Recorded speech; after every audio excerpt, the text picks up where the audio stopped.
Let's open our meeting with a pledge of allegiance. I pledge allegiance to the flag of the United States of America and to the republic for which it stands, one nation, under God, indivisible, with liberty and justice for all.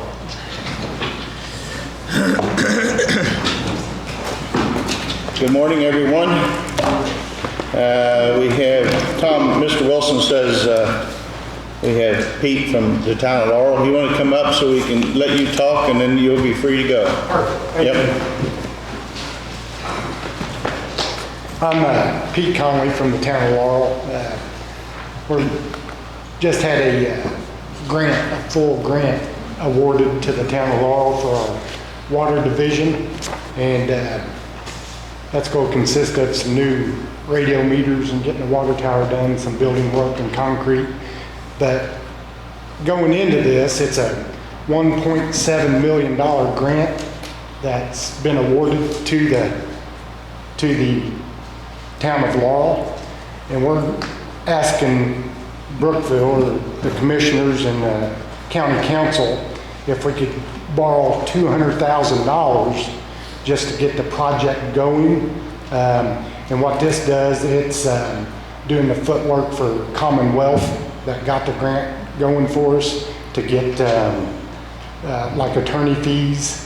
And I was thinking maybe if we could borrow $200,000 out of the ARPA fund, and that money is returned in July of 2023.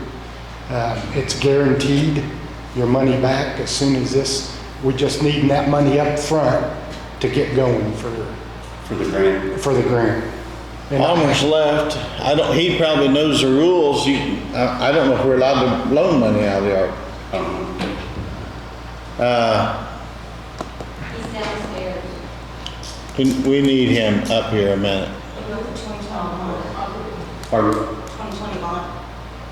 You got $215,000 in the 2020 bond. Oh, bond. Should run down to the oh, thank you.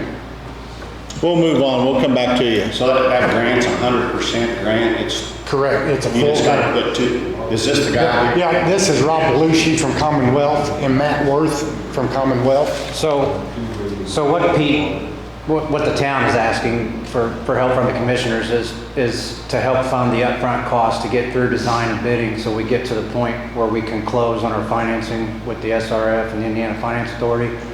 One of the conditions of their grant is that we have to close no later than the beginning of July in 2023. So then any of the upfront costs that are incurred to that point will then be reimbursed at the time of closing. So that's what Pete is asking for the commissioner to consider. Otherwise, the town will be looking at going possibly to a local bank and getting a short-term financing, and they'll have closing costs and interest and whatnot that would be associated with that. So we wanted to come and let the commissioners know what we have going on and see if this would be something that you guys would consider. So is that something that other counties do? Yeah, we actually have had success. Our company is currently up in Benton County working with the town of Oxford. Benton County is helping the town out. We're wrapping up a project over in White County with the town of Wolcott. That county also has helped on the front end as well. Matt's doing some work over in Randolph County where they're doing the same thing. It's just, we asked if it's something that the commissioners would be willing to do, knowing that we've got our financing, our long-term financing is committed, so we would be able to repay everything, come on or before July of next year. So John, come up a minute. So these gentlemen are from Laurel, and they've got a grant for 1.7 million, not a matching grant, but they need $200,000 to open up their program to borrow and they are asking if they can borrow out of ARPA money and then repay it by July 1 of '23. Are we allowed to loan money out of ARPA? As a matter of fact, you are. So we'll just have to set it up right. I'll check with Reedy to make sure we comply with all the rules, but I think we can do that. And when you say borrow, you mean you want to give it back? Well, Yeah. when we close on our long-term financing, the town would then pay back any of the Okay. upfront cost. I think we can do it. July 20. Pretty sure, but let me check with Reedy because they're advising us on this. I mean, we have a lot of commitments for ARPA money, but I think the timeline will work for us. Yeah, the amount of money that we have set aside at this point, we could loan them the money if they pay it back, and it won't affect anything we want to do for the next 3 or 4 months Yeah. or Yeah. longer. So Yeah. I'll When does check Laurel on need that. an answer by? Because I will need to look over stuff and get everything in paper and all that. We've got some time. You know, ideally, if we could get it worked out within the next month at the latest, you know, that would be beneficial for sure. Sounds like it's a go then, guys. Let John, let Grant work through the details, and then we'll get a hold of you. Perfect. Okay, Yeah. we want to make sure it's reimbursable. Absolutely. Get it back. And you'll just contact me? Congratulations, guys. Yeah, John, or Tom can call Pete, yeah. Well, I'd like to thank the commissioners, thank Franklin County. You all have a good day. Sure, thank you. Thank you very much. I appreciate you guys taking the incentive to applying for a grant. Keep the money flowing to Franklin County, you know? Yes. Absolutely. We're going to do. Yep. While we're talking ARPA, can John go ahead and address Project 6 so we can get on with the rest of this morning activities? Yeah, John? We're gonna do it now for Project 6. The painting.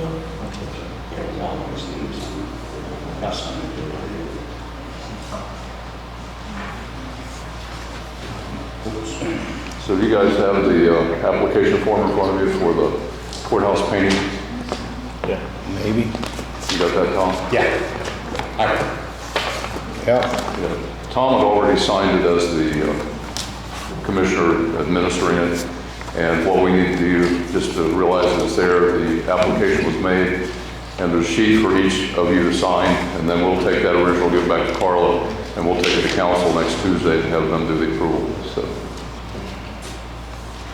So we need another motion on it, you think, John, I would. to make it It's official? Project 6, so I would just do a motion to approve Project 6. So I will move to approve Project 6 of the ARPA money. It's for the courthouse painting. Do we have a dollar amount? Yep. 70,000. 70,000 even? It's 71,000. 71,000 even? Whatever number I put there, Tom, it's been a few days. That's 70. That's all 71 somewhere. See, the courthouse was 51,000. And the annex was 19. That's 70, isn't it? Yeah. So the motion would be for 70,000 for Project 6. I'll second Tom's motion. All in favor?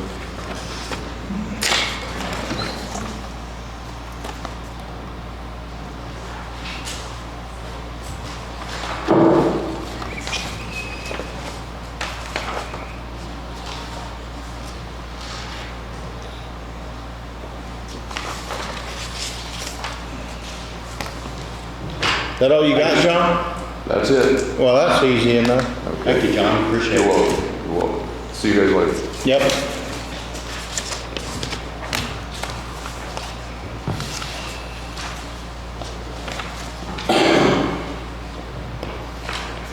Barry's not here. I was hoping Barry Ritter would be back today. Did we invite him? Did you talk to him? Anybody? No? I thought it was just a given he was going to. Yeah. He sent the revised contract. Oh, okay. We need to do that then.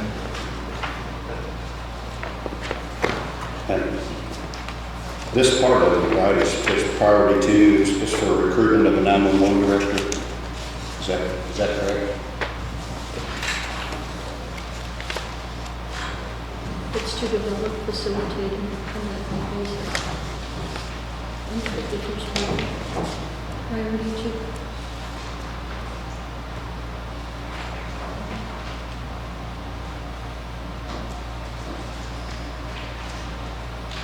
Yeah, so we did not approve phase one. No, we just wanted this phase of it. So should we just X out phase one and then sign it? I mean, I'm good with doing that if that's what he wants.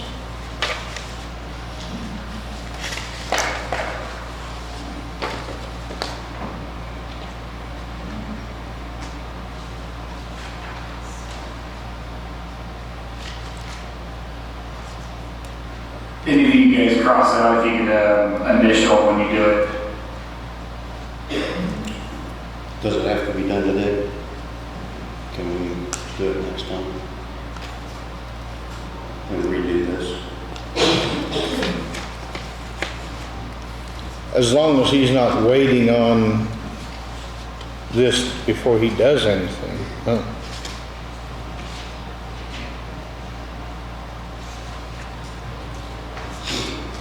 I'd rather not scribble something up and mark stuff out. I'd rather clean. I'm good. We'll wait then. Let's wait till next meeting and have him redo it. Take out phase one. We're only talking about phase two. Do you want him to come in person? Yeah, let's do that. Yeah. And tell him that any updates he'd have on the building, he might know. Yeah.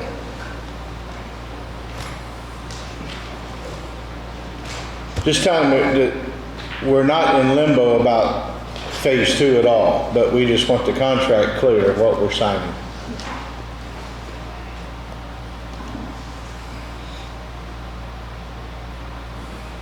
Town hall building. Grant, you got any updates for us on the town hall building? So that's been raised at various public meetings, and again, I'm just kind of acting as an information conduit at this point. The town expressed an interest and a willingness to potentially participate in moving out of there and letting that building revert back to the school. The school was willing to entertain an offer on a potential offer for that building. So I think the school was looking for something more formal from the town, which they're probably going to discuss tonight. And then I think the school was looking for you to make the first move as far as an offer. I don't know that absolutely has to be done today, but obviously you guys are the ones running with the time clock. The procedures on that, because it's intergovernmental, are different than if you were buying or selling between a government and a private party. So you guys basically, it'll be a lot like what we did on the supplemental, where the entities involved would both adopt a similar resolution saying this is what we're going to do, and you can come to whatever terms you want as far as a purchase. I talked to somebody back at council for me to review that on behalf of the county when you get to that step to make sure that resolution's in order. But I think preliminarily they were wanting to at least get an offer to kind of find out where the county was coming from if the county moved forward with that. So can we talk dollars in a public meeting, or should we have an executive session to talk dollars? Either way you want to go. I mean, I'm all right with saying what I think. Do we want to get it appraised? You can do an appraisal. I think the school was looking, since you can't just agree to a price, I think the school was curious where you were coming out at before they went to the expense and time delay in getting an appraisal. If everybody decides they want an appraisal, that is an option. I mean, you can still do, the normal purchasing procedure would be 2 appraisals and no less than the average of the 2 appraisals would be evaluation on the normal process. But again, since this is between 2 governmental entities, you've got flexibility to go how you want to do. So you guys, you want me to say my number? You can. I mean, I'll say plain up front, I was originally at 100,000, But after the review of the building and the drainage issues as it's got, is we're gonna have to do some drainage work. Perimeter drains on the outside, probably some landscape. I think 75,000 is my number. I'm good with that. I don't know, I haven't really looked. I'd like to go inside and look around. It's not bad. It really, it's not bad, but it's gonna, and it needs some gutters, attention on the gutters, and that's probably part of the drainage issue too, but, you know, if we're gonna put that kind of investment in that building, it's gotta be right. Okay. For 911, it's going to. Yeah. Yeah, for security. Are you good with my number, or you got another one? Yeah, we can make an offer. They can always counter if they don't like it. So I'll make it official. I'll move that we offer the school 75,000 for the town administration building. I'll second it. Before all in favor, where we going to pay it from? ARPA money. ARPA money? Yeah. All in favor? So, one thing you're probably going to want to do is approach council. The bond that rolls off at the end of 2023, technically rolls off in January of 2024. You can start encumbering against that bond so that if you don't end up paying for all that ARPA money, all you have to do is adopt a resolution that says you can encumber against that bond refinance. We did that last time and didn't use it, so there's no harm in doing it, but before you actually expend the hard cost, in other words, before you close on the building, if that goes through, you're going to make sure council has that in place, so if you do end up wanting to go back and capture money out of any bond refinance when that bond goes off. That's a good idea. Yeah, that's a good idea.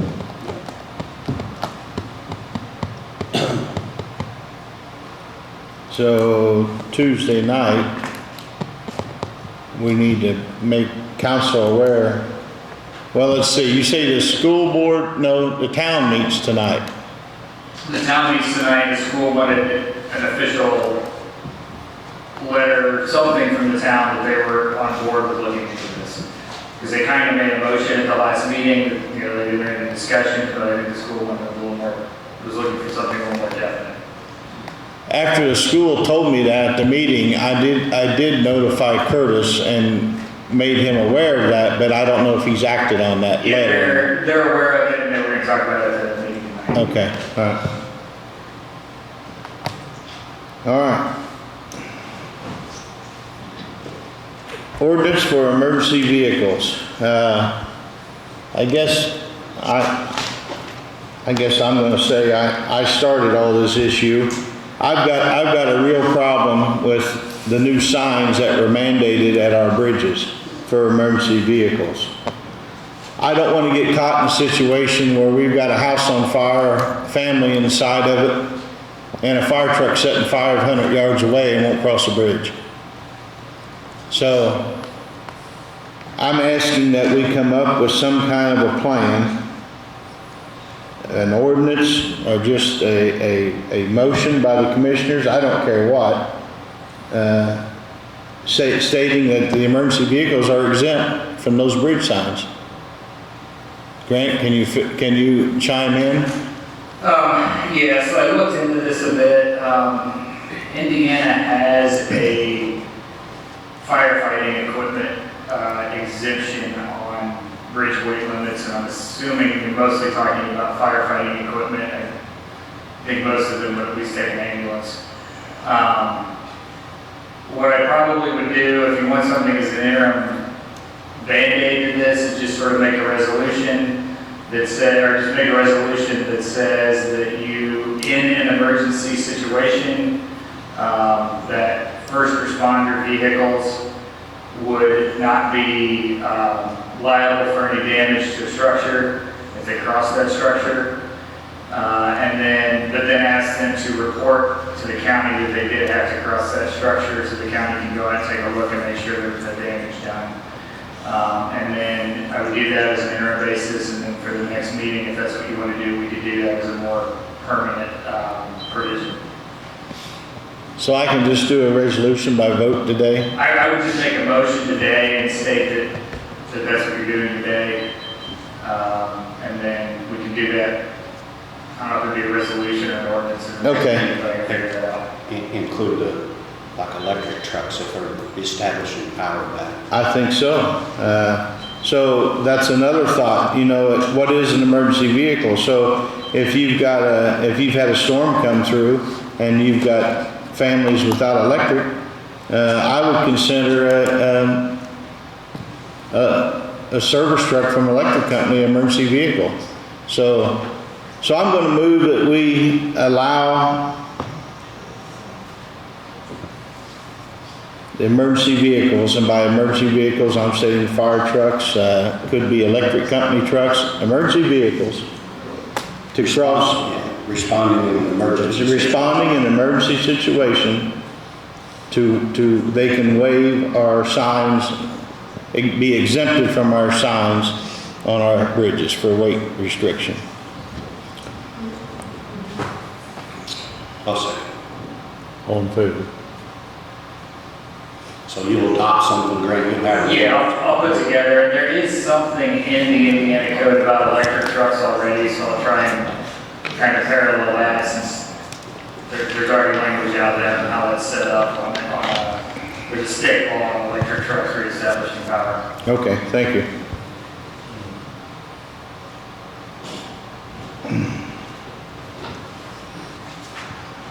Next thing on the agenda is Larry, Gobles Creek. You got an update there? We're ready to sign the contract. Yeah, we're getting ready to try to do the bid work. In order to do that, they have to have the plans signed. And there should be a sheet that everybody signs, the other signs, that sign, Commissioner sign it. And then we put on the plans. Hopefully about the middle of October it gets bid. It'll be advertised and so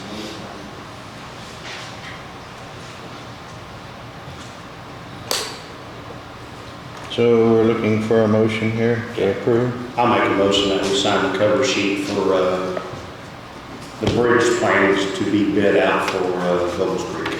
I'll second it. All in favor?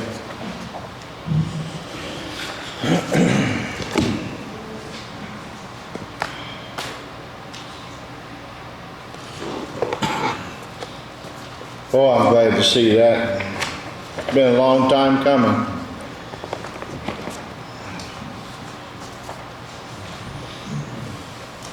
I thought that bridge was going to outlast me.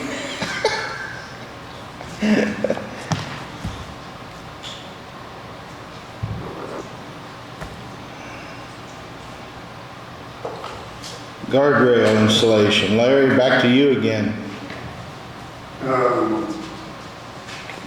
We kind of had plans to do guardrail up Old US 52, the hill, and then we had an accident that took out the guardrail on a small structure on Sage Creek.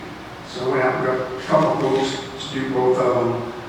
I attempted to get 2 quotes, one of them didn't quote, so I got a quote from C-Tech for a total of $72,146. Covers both those. A small structure is going to be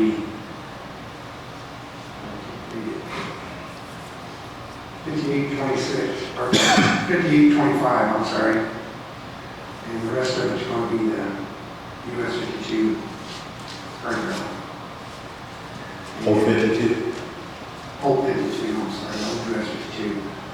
There's money appropriated through out of that State Road 1 money for that covers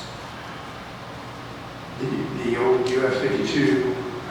This is a slight bit more than what is in there, but there is some money that would be not going to be used. It's for the lining of those 3 structures. Yeah. So beyond that, we can use for this guardrail, cover this guardrail. Then we should get reimbursed for the guardrail on that small structure. So have you got a spreadsheet tracking our old State Road 1 money? Yes, Okay, because I've lost track. I kept track a while and then it was gone. I have one. Okay. I can get that to you. No, I'm just making sure somebody's tracking it, that's all. So you need to sign that? Or you just need a motion? Just need a motion to go ahead and approve it. Okay, I'll make a motion to sign the agreement for $72,146 with CTEC to replace the guardrail on 52 and the bridge on Sandsburg. I'll second it. All in favor? Do you want signatures on it or not? There's no place. You don't have to. Okay, okay, I can sign the quote, yeah, all right, send it back. So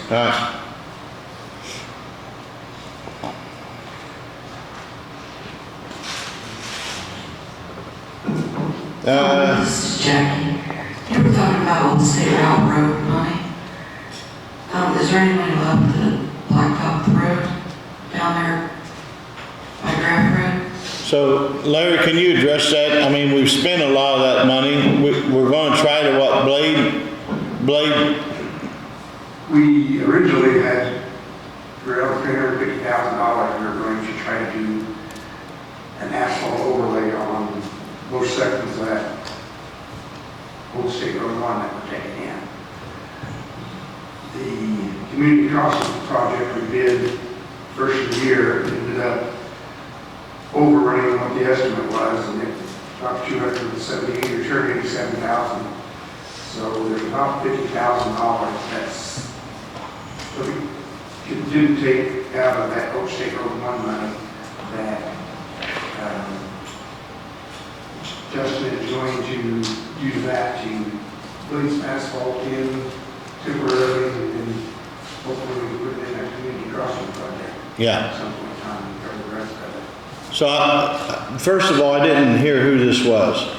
It was Jackie. Oh. I had to look around and see what talking. Oh, didn't? I thought it was somebody on Zoom. Yeah.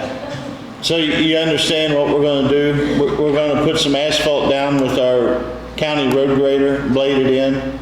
It won't be a complete overlay. And then we're hoping to put it in for a community crossing grant match money. And then we'll do an asphalt overlay.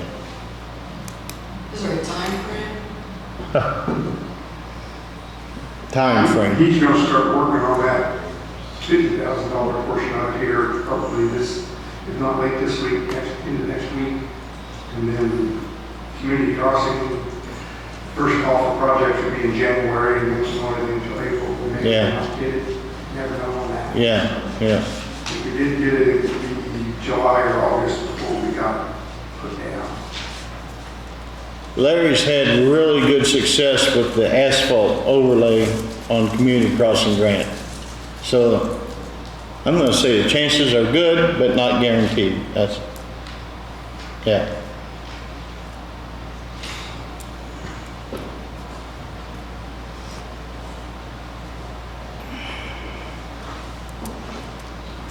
Next is Amy, grant extensions is what we got down, but we was looking for an overview of everything. Yep.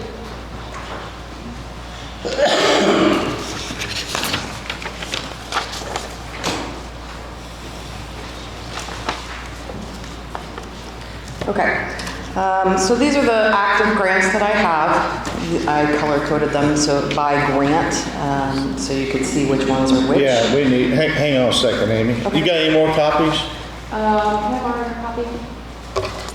You guys got a copy back there? No, we wanted to be sure they had a copy. Oh, yeah, they do.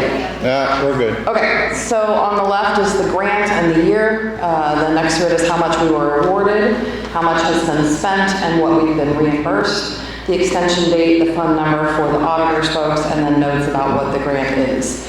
So we have been awarded $672,542.03 worth of grants. That's 1, 2, 3, 4, 5, 6, 7, 8, 9, 10 grants. There are a couple others pending right now. And we have spent $292,118.70 so far. We've been reimbursed just over $85,000 for that, and then I've got several more that are in process for reimbursement. I'll have those submitted by the end of this week, and then once those go in, it takes about 6 weeks to get reimbursed on that. So once I get those ones marked in process in, that's another $198,000 and some change worth of reimbursements we'll be getting. So it'll be somewhere around $285,000 worth of reimbursements within the next month and a half or so.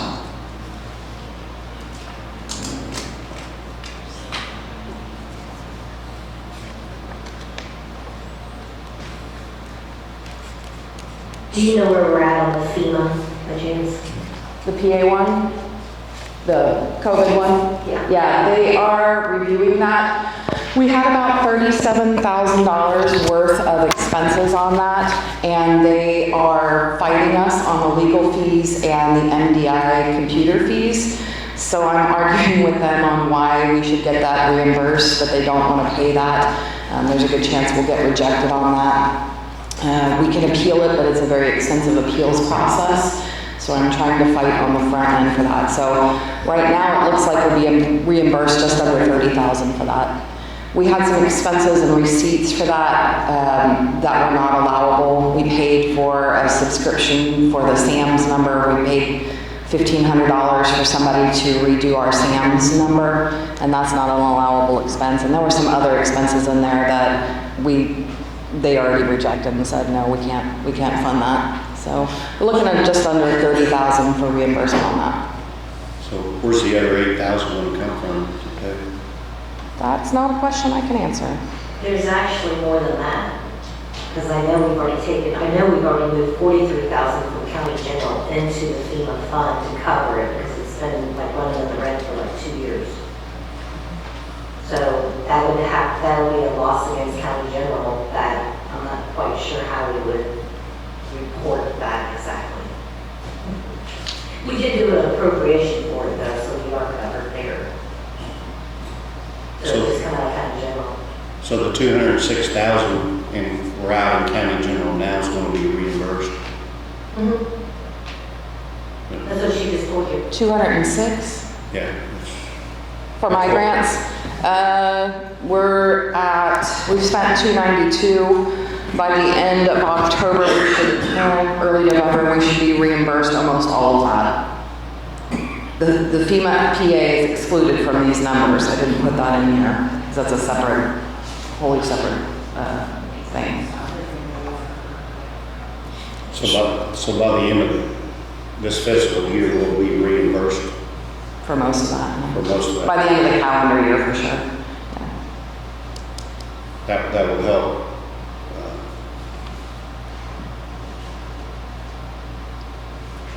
So do we need to talk about that?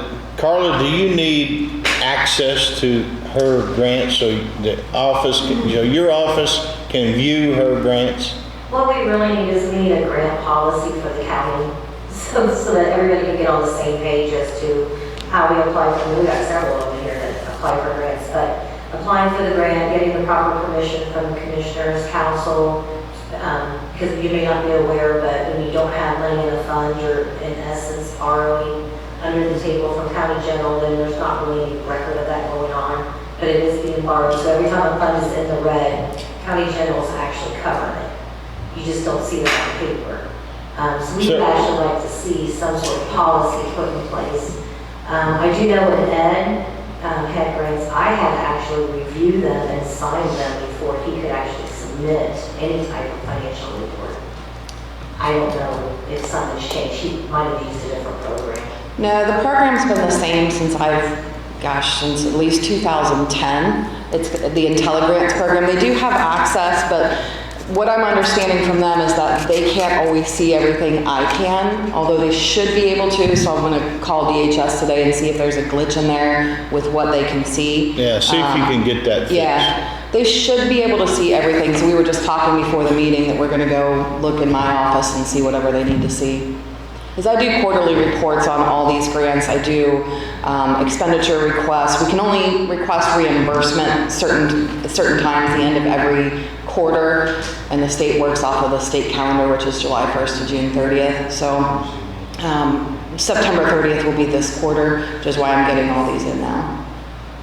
So we've talked about this before, and we talk about it in the meeting, and it don't never happen, but a grant policy. Where do we go? Who creates it? Who manages it then? I think we need a grant policy, that way we know what's going on, and there's not being grants applied for that county general's gonna have to fund. What if county general don't have the money to fund it? It'd be helpful to have a step-by-step process too, to know, okay, so we applied for this grant, then what happens to it? We have to go to council and get the money appropriated, we have to talk to the auditor's office and get a fund set up. How does that all work? I've sort of winged it over the last couple years and tried to figure it out on my own, but I haven't seen anything in writing to tell us how do we manage it on our end as well. Yeah. We The need. state board of accounts will, we're doing pretty good, we're keeping up with it, but they will be asking for a policy to back up how we're actually doing it. So, Can you give a grant, Carla, and get a grant policy in place? A couple of years ago, we attempted, if the policies that you see some of these counties doing are large. I mean, we're talking 30-some pages or more of policy. It's good. But you're dealing with federal money, so if you don't handle your grants correctly, then you could lose out on future grants. So it's kind of important that we do have something in place. yeah, not only future grants, but lose reimbursements of what we've already spent. That's probably worse, you know? Yeah. Carl, when we talked about this before, did you get any samples from any other auditors? I can't, because it's kind of hot topic, so yeah, I get it. Particularly, I mean, we could find some from a smaller county, because I have some of the policies, if it's like Allen County or something, it's probably not going to be something we can manage. It's worse than a grant contract. I'll check and see if any of our neighboring EMAs have anything too. Yeah. Can you come in quarterly then, Amy, and give us reports on Sure. what you? Yeah, that's no problem at all. That'd be a good idea. At least until we get a policy in place Okay. and get a manager over the whole system. And I keep, each of my grants, I have an Excel spreadsheet for them for all the expenses that I have, the date the money was spent, where it went, all that stuff. So anytime you want that, just ask me for it, but I don't mind reporting quarterly or monthly, whatever you need. We have a lot of money spent right now on my grants, or committed, that we've spent on the county. Because we have that huge cybersecurity grant, we just bought $150,000 worth of servers and data storage. Hello.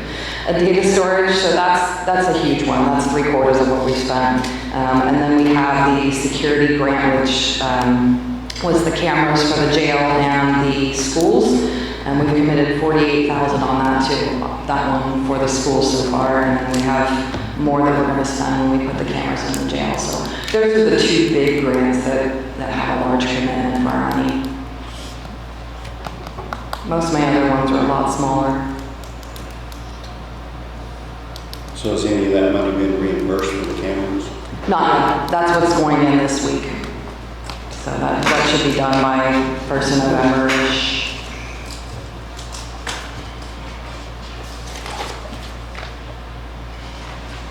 The state tells me it usually gets reimbursed within a month, but I don't want to count on a month. I'm saying 6 weeks.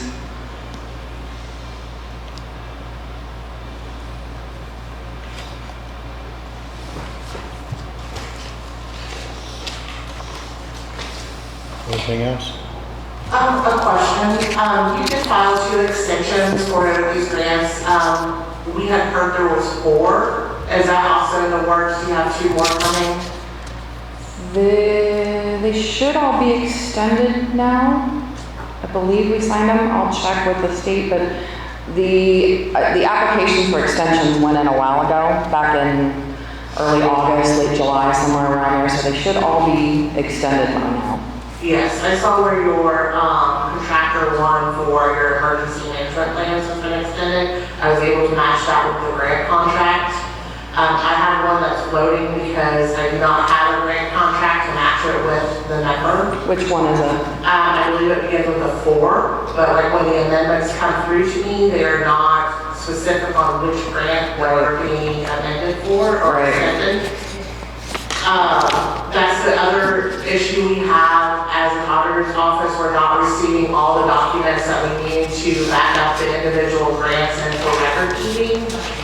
Not just you. I'll send you everything. I'm talking overall, all the grants that we have, we're getting documents in different phases. Some of them are signed, some of them are not signed. That is what legally binds you, the contracts.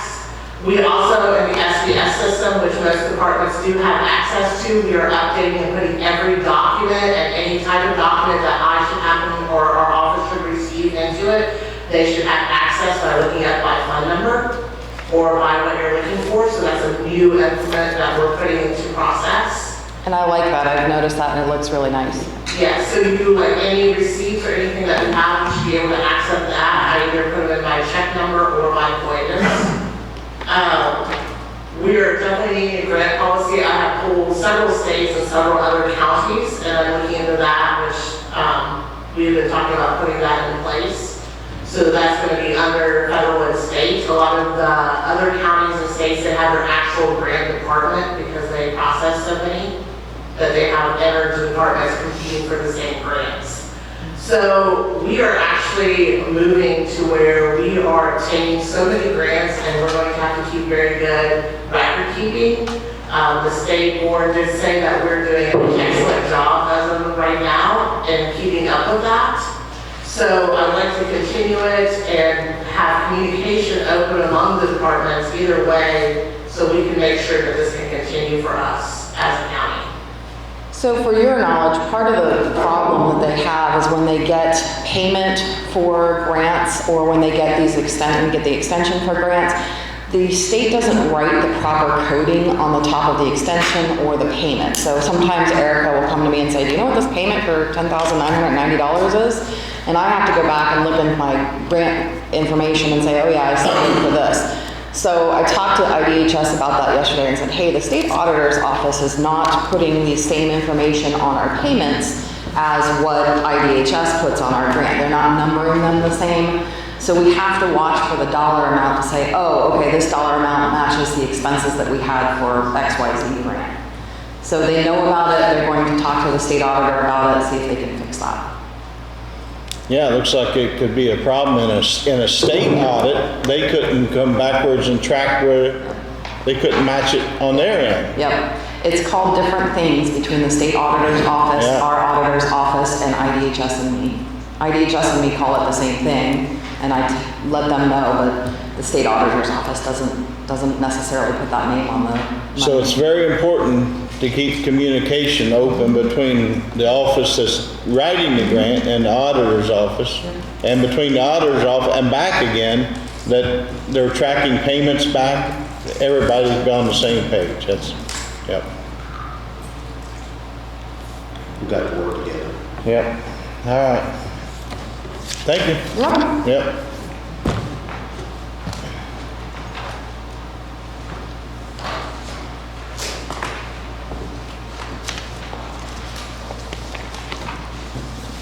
WTH Electronic Map Data Application Agreement.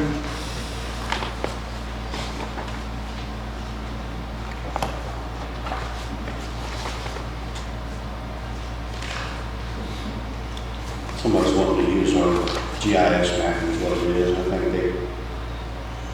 think we get about $250. WTH handles all of it. So Says total fee is $750 on this one. Or is that their WTH's fee? I think we get $250. We get $250 of that, okay.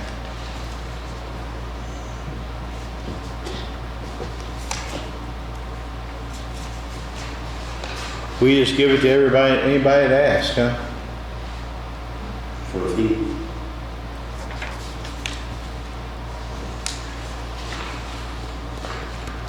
Okay. It's nothing new as a card. We do it all the time with WTH.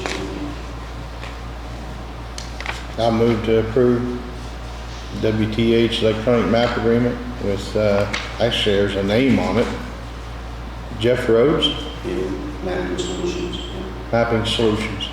Out of Missouri. I'll second. What's the dollar amount? What's the dollar amount? I think it's total fee $750, I think the county is $250. $750? $750. Is that for a year? It's a one-time thing, I believe. So forever? It's my understanding each different application, we get paid $250. Yeah. Yeah. Let's see if I can find it. I was looking for a timeline, but I can't find one.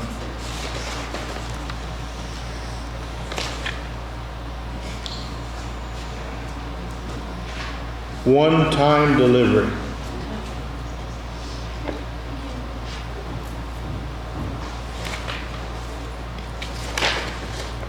Did you guys? I was second. Okay. Tom, you all in favor? Yeah. We need to sign the one there.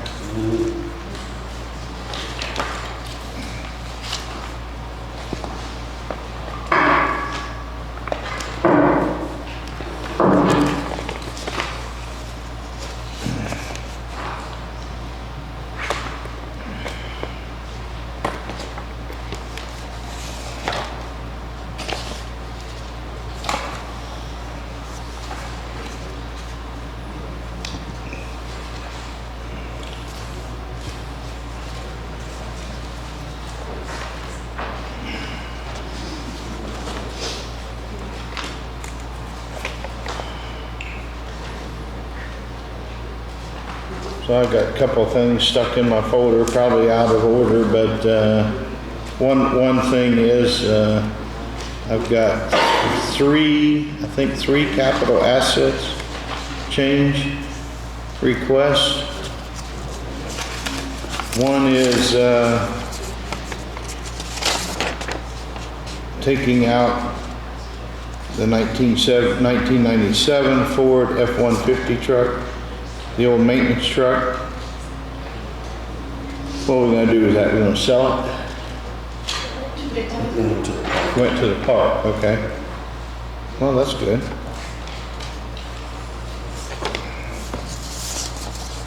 And then one is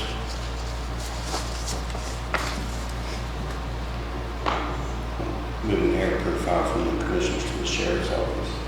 moving an air purifier, okay. Then a 2013 Ford Expedition, where's that going? I think it says from the sheriff's department. So we've got, the health department's wanting a vehicle, guys. Is this it? Is this car in good heat? It is? I was asking Pete. I say your health department's wanting a vehicle, this could be it. I think he's some barriers, minimal amount of work, actually is fine. You just need a little bit of work done.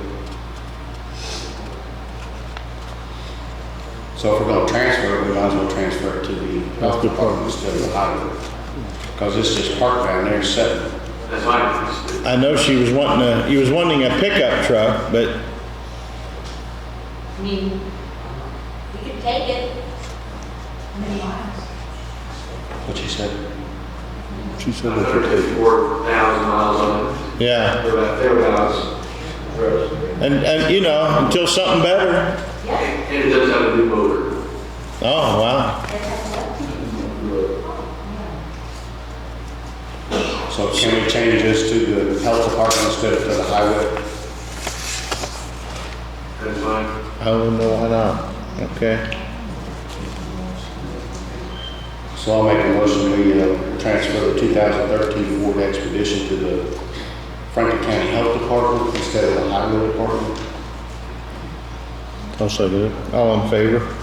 So if you'll take charge of that vehicle, and if you want to get it down to the highway, we can have the mechanic check it over down there, and they can tell you what needs to be done. It's already there. It's already there. We'll Yeah. get the keys down to you. Tell the mechanic what it needs, if you would. Yep, and you'll be on the road. Yeah, She'll need to come in with the information so we can transfer everything. the health department needs to come in, all right, The plates and everything. you got it? Yeah, No, okay, other two? yeah, the other two, the purifier and the truck to the park. Yeah, I'll second. Yeah, on favor.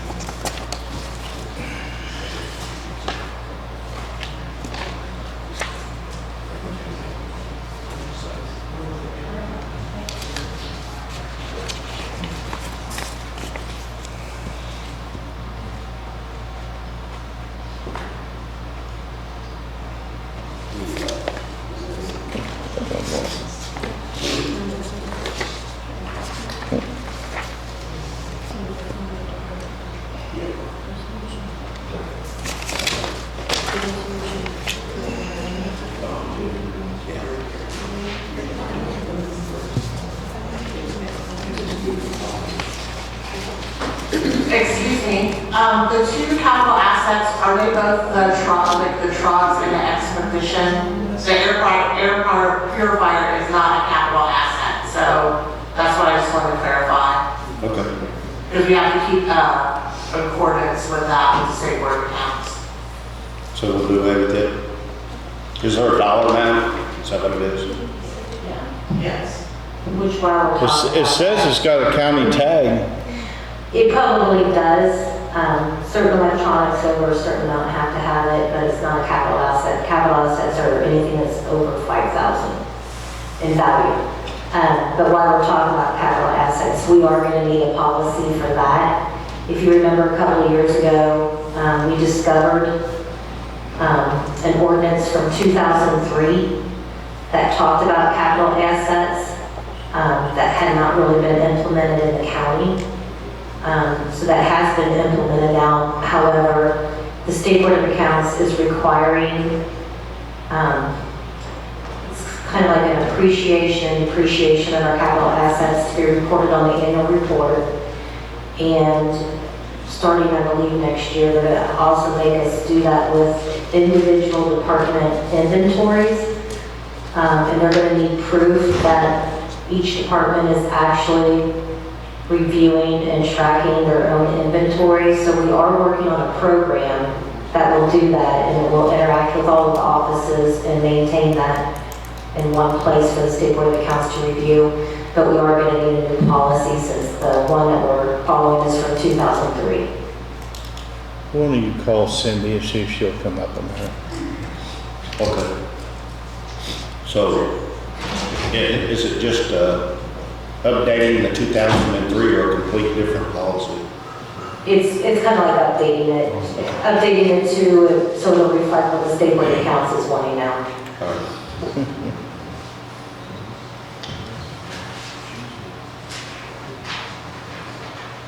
We had COVID. COVID, what we need to do? We need to make a motion on COVID hours?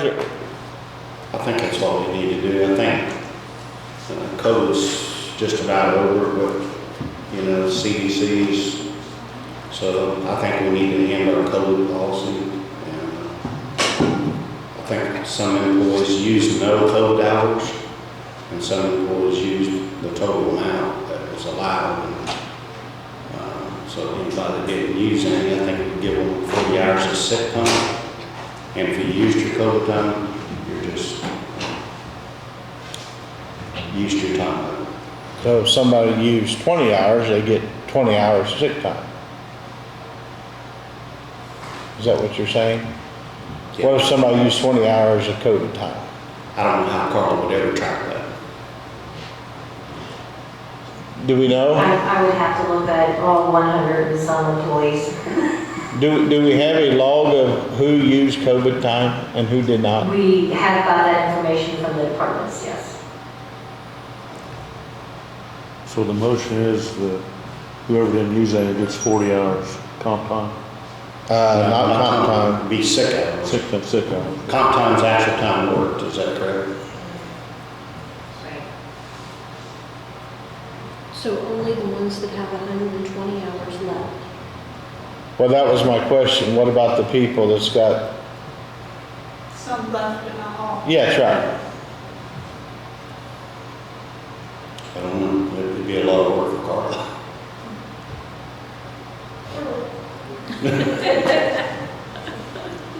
We just do it one department at a time. So we need to tell her what our plan is. Well, if you've used over 40 hours, then you You get get nothing. zero. But if you've used 40 or less, You get the balance up. you get the balance of into sick day. We can do that, I just think we need to probably send something out then so that all the department's employees know that we're basically ending COVID. Yeah. It would be their own sick time if they do get sick. So when are we going to end it today?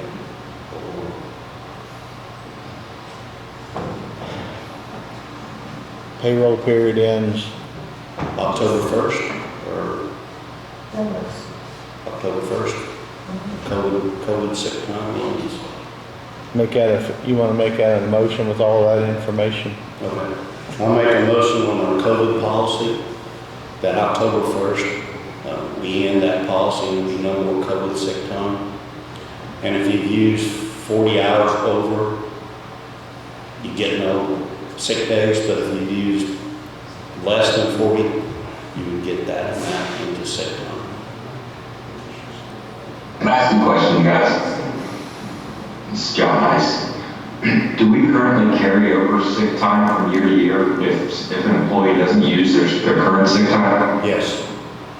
You do carry it from year to year? Okay, I just wanted to make sure I was consistent with There's a limit.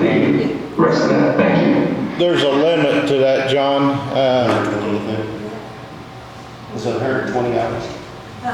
No, it's like, 325 for a 32.5-hour employee, and I believe it's like 400 for a 40-hour, or 360. Or 400 for 40 hours. Sick time. I was hoping Pete would stay, but he had to go, so we got to get a hold of Pete and tell him that. So when I do add these 40 hours to some people, it will put them over that limit. So is there like an exception to that until? Well, That's our policy. maybe that they got to use it by a certain time. By the end of the Because at the year. beginning of the year, if I add 40 onto this, let's say somebody's got 325 and I add these 40 on top of it, then they would lose, they won't get any next year. No Because benefit they to feel it. that. You'll be over the limit. So maybe give them to the end of 23 to catch up, but get back on the record. Sounds good. So like an exception until the end of 2023? Yes, That's yeah, the limit. yep, good. So our sick time now, John, if you're still listening, is 325 hours for 32.5-hour employees, 360 for 36-hour employees, and 400 for 40-hour employees. That's the max. Understood. Understood. I just wanted to check on the carryover procedure there, Yeah, or policy. yeah.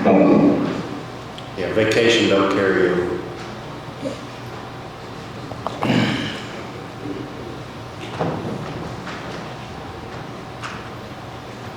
Cindy, He just walked off. He just walked by, didn't walk off. Pete, Pete? Oh. Never picked it up.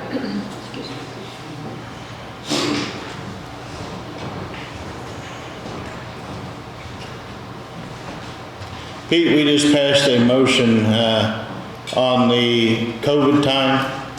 We are ending COVID pay on October 1. October 1st.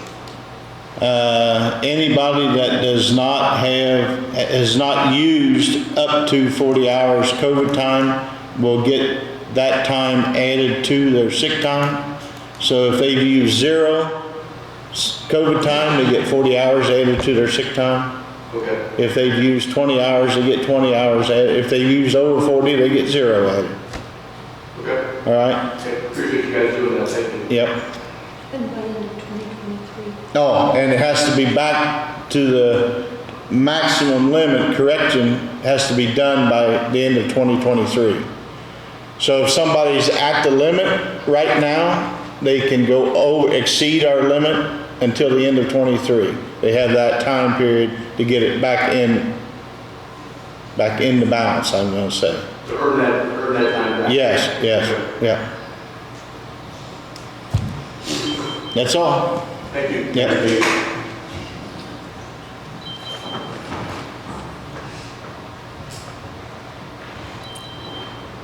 Well, the next one is, after going to the area planning meeting the other night, I got to thinking more and more about how the statement is in the, have we got that somewhere?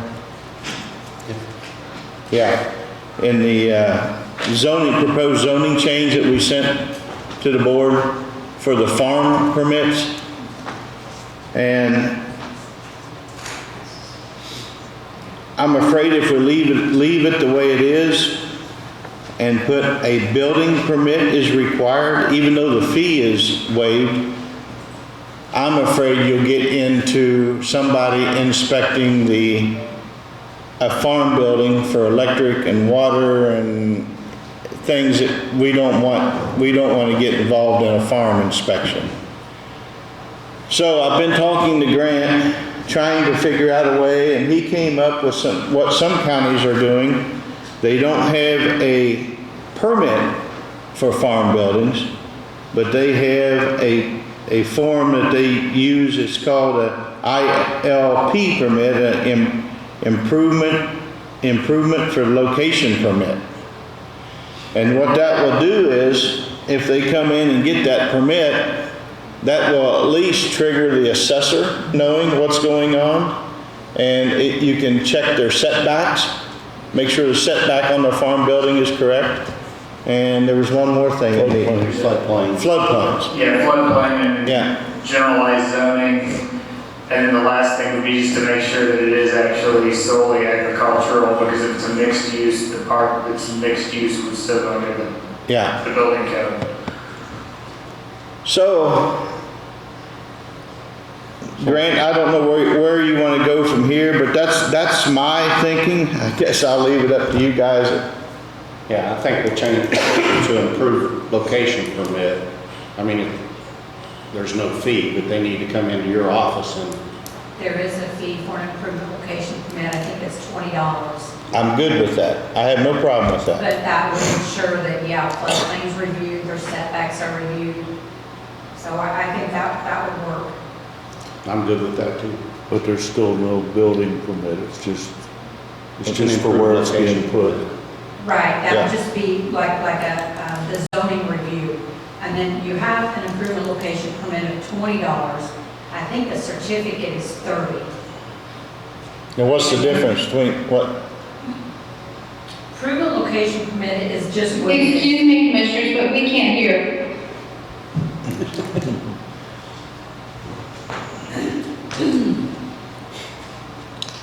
Can you hear me now? Yes, ma'am. Okay, sorry about that, Sarah. An improvement location permit, I think, is part of like a zoning review. And then you have an additional fee for a certificate of occupancy, which plays in after the permit has been issued and it's passed all building inspections. Then you also have what's called a building fee. So the improvement location permit would just do the zoning review, which would, cover the floodplain, the setbacks, and then just ensure that it is for farm use. So yes, I think that would work. A $20 fee, I think, is what it is in the, I don't know if it's in the building code or if it's under the zoning ordinance. I'll have to check and see which one that's under. I think it's in the building code. I think you're right. Yeah, I want to check and make sure the ILP is referenced in the zoning ordinance. That's one thing I hadn't gotten to yet, so we could work on an amendment to clarify that. I think this is a good point. While the media is on there is, through the gossip chain or whatever, sort of an attitude in Franklin County that it's agriculture, it's exempt from everything, which is causing some problems with people. Things are not getting reported on the tax rolls, or somebody will have built in a floodplain inadvertently, and then they've got a bigger headache later on, because those things still do apply. What ag is exempted from is just the building code, but these other requirements under state law, they're still required to meet. You're good with that? We're good with that. Yes, I think that'll achieve what you're wanting it to do. I think so. So, Grant, I guess we're instructing you to move forward. Okay, I can do that. Thank you, Cindy. You're welcome. Yep.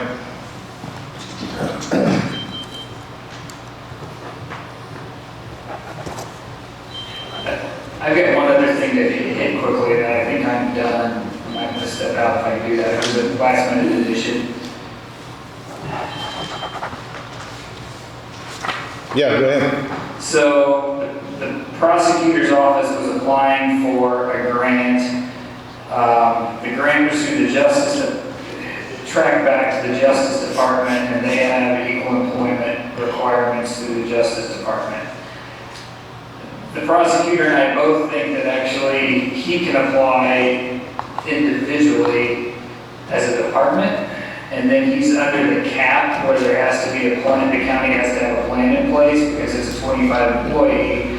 If it's the prosecutor's office as the applicant, he's fine, he applied as that. I tend to agree that probably is what's correct, but they're pushing back and saying, no, it's the county. And if it's the county, then you're over a cap where you need to have a plan in place. So I went through, you have all these steps in place in the handbook, but I went through and did a quick resolution to just re-echo that you have these steps in place.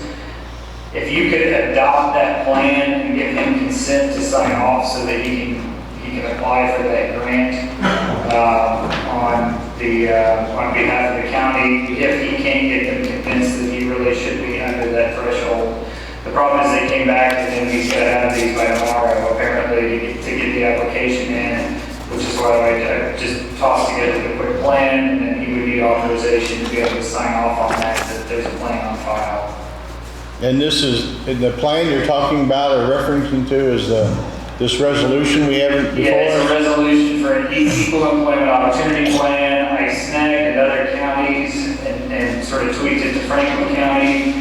A lot of the Franklin County sections, I just referenced the handbook because, like I said, you already had these policies in place that just weren't stated in a quote-unquote plan to be necessarily to be updated on file right now. It's in our handbook, so not in the plan.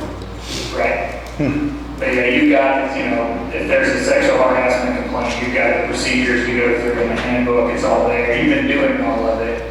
I just don't know if there's a document that summarizes all of it, which is what that he has to be able to attest to in that. So, I have a question because I know absolutely nothing about equal opportunity employment or whatever. It says that the auditor shall implement this plan. I was just going to point that out. I don't know what that's about. What is under, on the first page under 2 or 3A, it says the county commissioners and county auditor shall implement this plan. Honestly, the main change I think you need to make is if you're not putting in job postings that it's an equal opportunity employer. I think somebody just needs to make sure it's an equal opportunity employer listed stated on the job posting, and the rest of this is stuff everybody's already been doing. So Carl, are you all right with that, or should we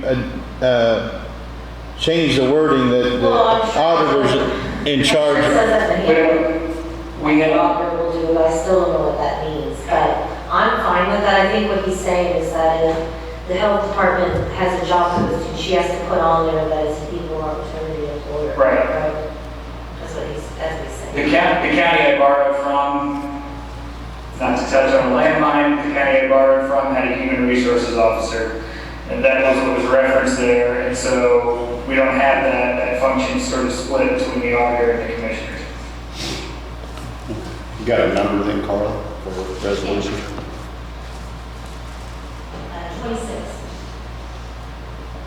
26. I'll make a motion we adopt resolution 2022-26, It's an equal opportunity employment resolution plan. Yeah. I'll second the motion. All in favor? And then also, I'll move that I sign that document. Chris is fine if you just give him authorization to sign it under that document. I've already You got my can sign it, you signature give him on it. authorization to sign it. We'll send it to Chris. Okay. Good. Can I ask a question? Yeah. What's the grant for? It's through it's an Indiana Justice entity, and it's for part of the staffing for, I don't remember if it's investigators, one of the employees in his office. It's the one that he previously had a grant for, and then they decided that it could be used for an employee. Apparently, this grant can be used for an employee, but it has some different hoops and paperwork requirements on it. Is there a dollar amount? I believe it's probably 100,000. Close to that. I think it's only 90 something, but it's in the ballpark, 90 to 100. And I apologize, this is ad hoc. Apparently they came back to him and said you can't sign under the first section like at the end of last week, so we're trying to get this fixed so that he can get it moving. So will that help get reimbursement from the other grants that he's out? I think that's the intention of it, is that one that is supposed to come. I don't know if it's reimbursement or covers you going forward. Yeah, we're still waiting from March of 21. Yeah, I need that. It's been a rough road for him on these grants. Yeah, he's kind of at his wit's end, and then he got this notification back, and he was not exactly happy about it, but he had to change his part of it. So Grant, before you leave, the last thing on my agenda here is Oldenburg Garage lease. Have you seen that? I don't think I have. It's for $300 a month for 5 years, then negotiable after 5 years. Okay. The sisters of St. Francis own that building and ground, Oh, okay. and we just leased it. Well, they're our buildings, it's their ground. Oh, okay. We've done it in the past for the last. Yeah, if you want me to look at it, you can approve it based upon my review or having a good. Yeah, I'm good. And yeah, just give Tom consent to sign off on it after I look at it. We are charging them for salt right now? The town of Oldenburg. The town of Oldenburg? Not yeah. the sisters. Yeah, not the sisters, yeah. We have an agreement with the town of Oldenburg, because they give us water and sewer, I believe, for free. So we spread the salt on their streets. They buy the salt and we spread it for that. I'll make a motion that the commissioners sign a contract with Holy Family Church for $300 a month for the next 5 years upon grants approval. I'll second it. All in favor?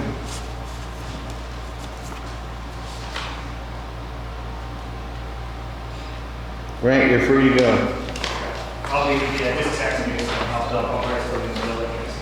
All right. Cindy sent this up, said she was wrong, it's $30 not $20. Okay. So Cindy sent up a page out of our application and forms where it says the improvement location permit fee is $30, but I'm all right. I'm all right. Yeah.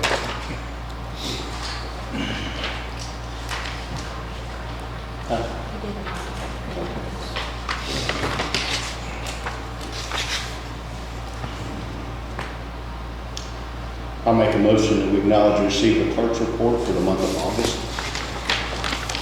Now, second. All in favor?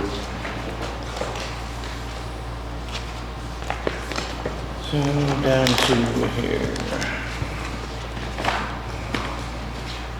I'll make a motion to approve the minutes for the commissioner meeting for September 6, 2022. I guess I was here, remember? All in favor?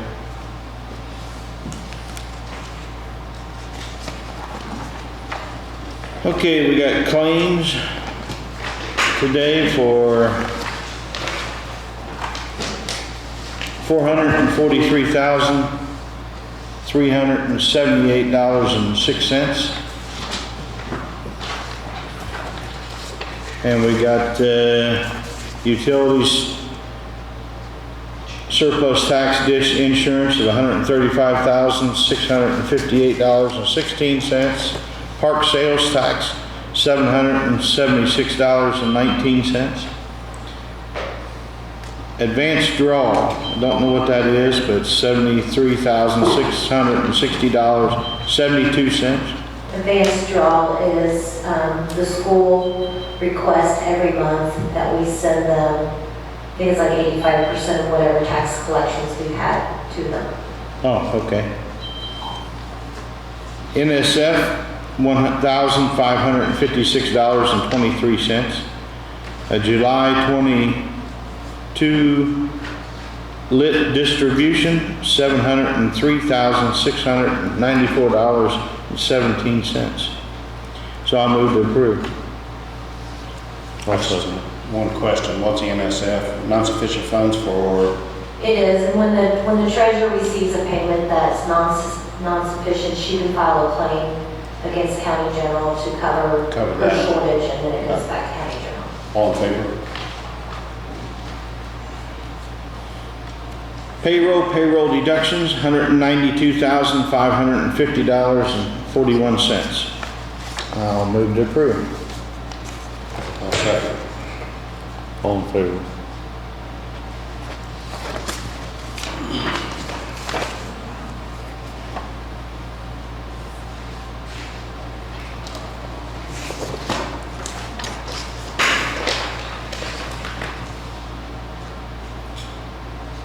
Hey Derek, you have time after the meeting to talk real quick? Yes, sir, I do. I gave him an enlightenment as well, so if you want to talk a little bit about it, I think he might have a response.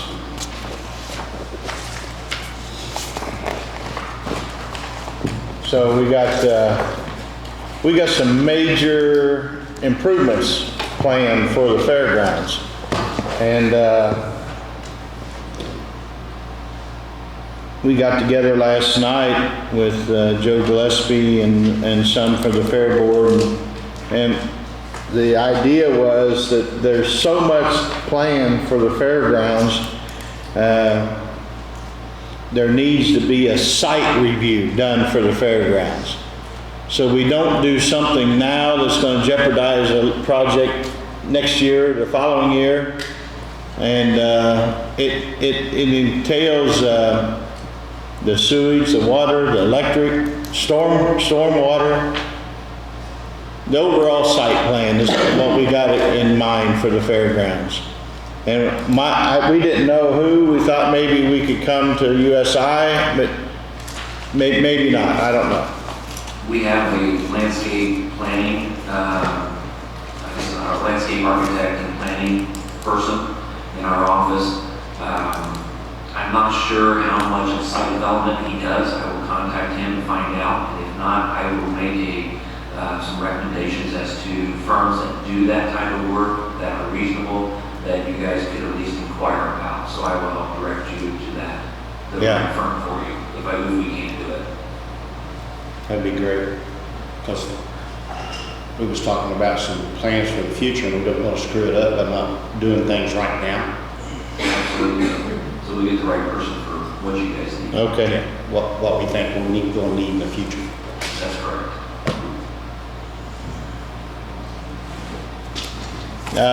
Anybody on Zoom have anything? Anybody in the meeting here? Make a motion to adjourn. I'll second it. All in favor? Thank you, everybody. Oh, wait a minute. Annette, did you want something? Will you do a super quick garden thing for next Tuesday night? Meeting, we're going to have some representatives from the garden growing out here at the courthouse lawn, at the Lou Walls Park. Yeah, Purdue, Veronica's. Yeah, so if anybody wants to join from 5 to 7, that'd be great. forgot. Oh, sorry.